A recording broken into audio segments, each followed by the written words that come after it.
jumpers today. What were your thoughts on the guys in their first day in pads? What do you think how practice moved along for the first day in pads today? Well, I think it was pretty good. I mean, we wanted to get out in the heat. It was a good chance to get them out there at 2:30 in the evening. You know, prime heat of the day. Give them a bang around a little bit. I think we're still need to get a little bit more shape, but I think the kids they're pushing through it, and I think they were all right until we got down towards the end with that running and everything, and we kind of gassed them out pretty good. But I'm pleased, for 3 or 4 days where we're at so far. You've got over 100 guys out on the football field. You've got to whittle that down to your best 80 to 64 that you're going to be able to address at home and travel on the road. Just your thoughts about the numbers you've got right now, the depth that you got right now, and some tough decisions you're going to have to make as you get set to really plan out this roster. Well, we're young, but that was to be expected. That's what I want. I want to, as we turn around and say, hey, how do we rebuild this thing? This is a reboot.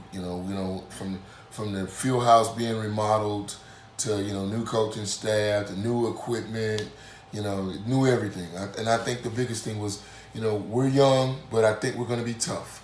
And the biggest thing is just trying to see what our football IQ is. Once we get to a level where we're young and we're tough and we have a pretty good football IQ, then I think we're in a position to win some football games. So, as we progress towards full pads, we're in shells today, but as we progress, towards full pads, I think the onus is going to see on how much, information they can retain and, how fast we can play, offensively and defensively. Personnel-wise, especially at that quarterback spot, you've got a nice battle going on there. You've got Derek Jones. You've got McGugan, who's come in, has really kind of turned some heads.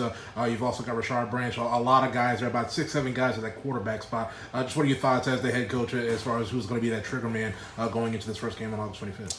I think, as we go into next weekend with our scrimmage, that's going to tell a lot. I think, when kids, especially at that position, it's hard to tell. Would I like to see them throw the ball better? Some of them, yeah. Would I like to see them have better footwork? Yeah, but that's why they call us coach. We're going to continue to coach them.